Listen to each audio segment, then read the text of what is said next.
Welcome to Prompin, your one-stop digital solutions hub. So in this video, I am going to talk about some truths regarding digital products that you need to know. Some things regarding digital products like low quality products in the market, and like how sellers exploit buyers by selling them low quality PDFs and calling it a system or a personal OS, and many more truths you will learn in this video regarding digital products that almost no one is talking about. So let's begin. So the number one point that comes is that most digital products are built for the seller, not for the buyer. So basically this point means that most digital products you will see in the market is typically or is most likely someone's side hustle or passive income, or it's just a Reddit post package as PDF or low quality PDFs which doesn't solve any problem, and the seller who is selling the digital product is just doing it as a side hustle. He's not an expert. He's not an authority. He has not established an authority in the field. He's not an expert in his field, but he or she is just selling the digital product in the market as his own passive income, for his own passive income, and as his own side hustle. So yeah, most of the digital products in the market that you will encounter are mostly made for sellers rather than buyers in mind, rather than buyers needs, rather than solving buyers problems. Like, buyer is not considered when making the digital product. The digital product is only made and sold for the sake of making passive income out as doing it as a side hustle. I mean, not every digital product is a side hustle or someone's passive income or someone's income source, but yeah, most of the digital product is like almost, you can say, yeah, most of the digital products you will encounter in the market are someone's side hustle or someone's passive income, which has which provides no real value. And I have already talked about this in detail in my last video, in the last video, so you can go and watch that video after watching this video. So yeah, I have discussed everything regarding how to identify a good digital product in the market. Whenever you are buying a digital product, how to identify a good digital product from a bad one. So yeah, you can go and watch that video after this video. So yeah, most of the digital products are made with the seller in mind, and the seller doesn't consider the buyer's problem, solving the buyer's needs and what the buyer actually wants, and it doesn't solve any kind of problem. The buyer is also not an expert, and mostly buyers do it as for passive income or for a side hustle. So yeah, most digital products you see on the in the market are someone's side hustle or someone passive income source. So moving on to the next point that comes is cheap does not mean bad and expensive does not mean good.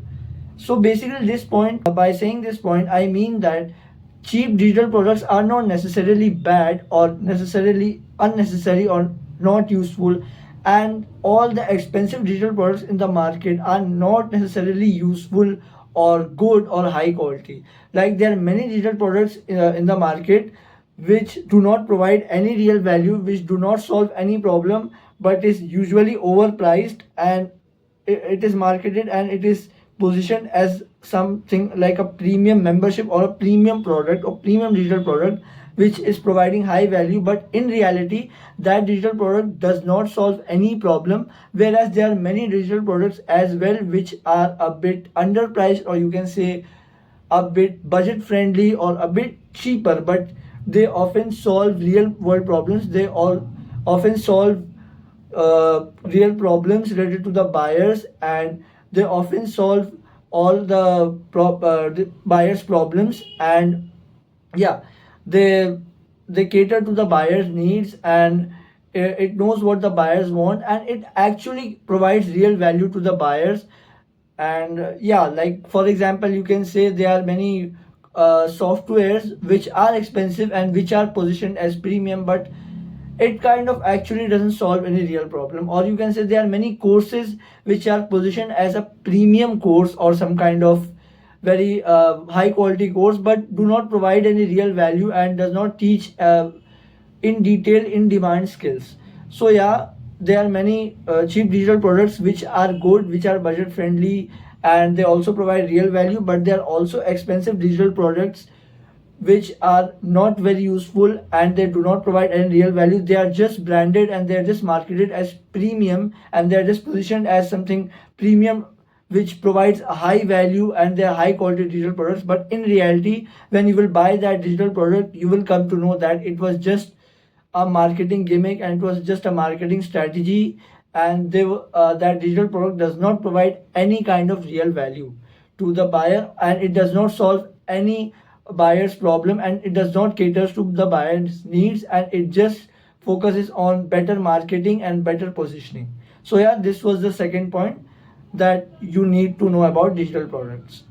So coming on to the third point regarding digital products is that most people buy digital products that they do not use.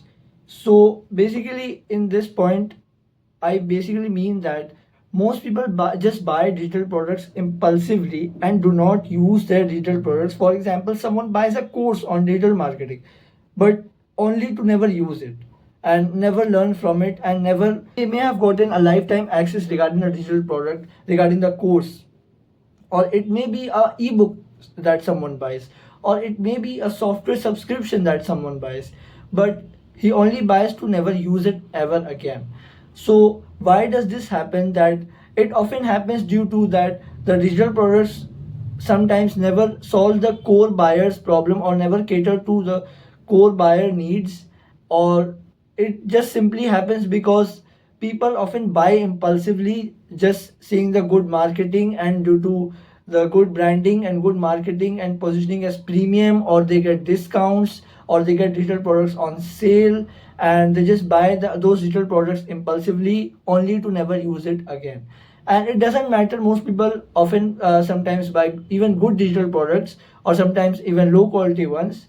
It doesn't matter even if people buy good digital products, high quality digital products, high quality courses, good courses, premium ebooks, or premium memberships, premium software subscriptions.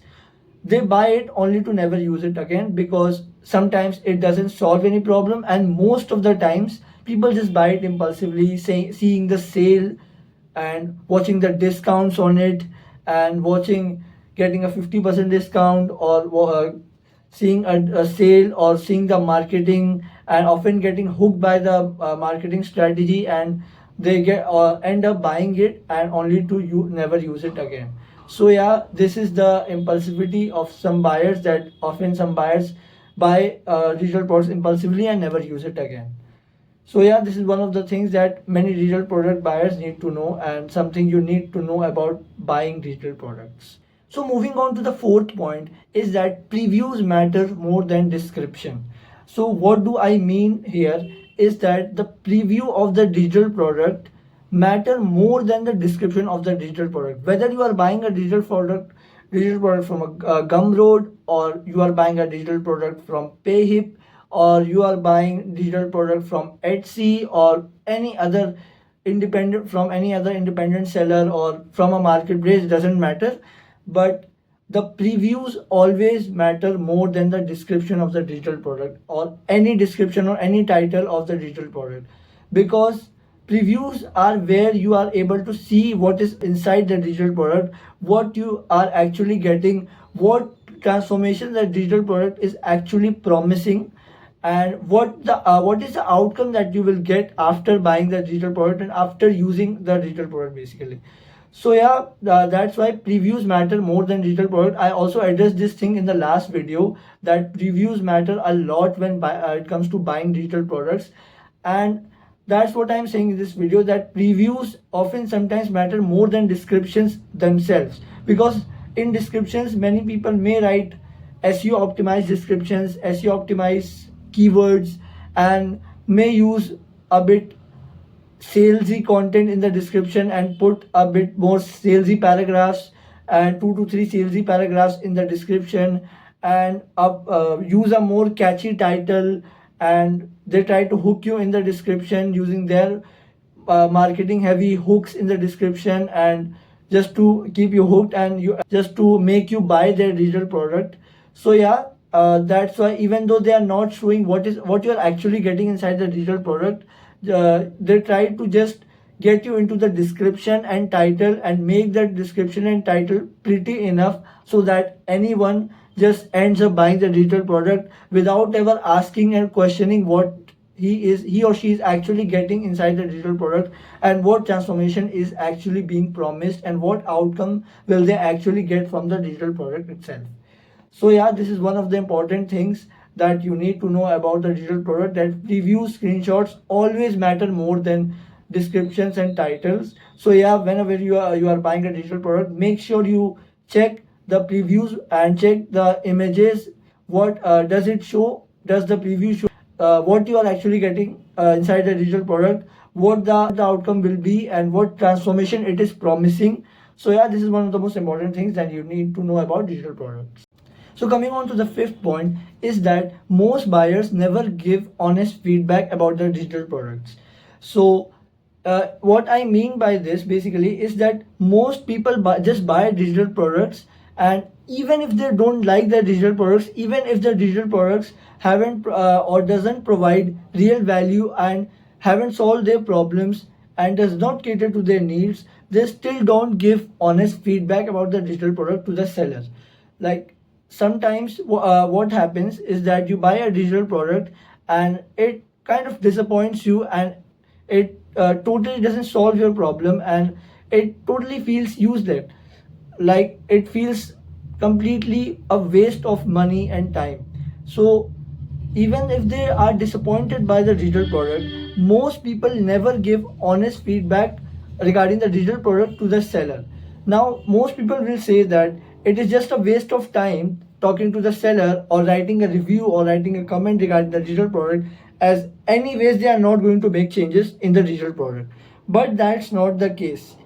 It is your job to write a honest feedback to the seller regarding the digital products, because many sellers are keen to know about their buyers needs and buyers feedback, and they actually listen to the buyers feedback and they record it and take action according to it and take all kinds of necessary steps regarding the feedback.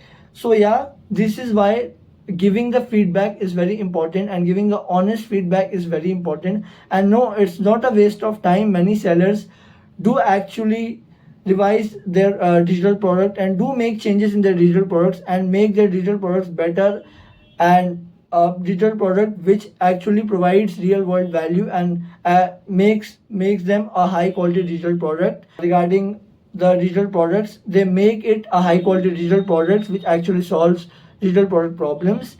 And yeah, this is all you need to know about digital products. And even if you are disappointed, don't forget to give a honest feedback to the seller, because some sellers actually care about your feedback. So yeah, this is something you need to know about digital products.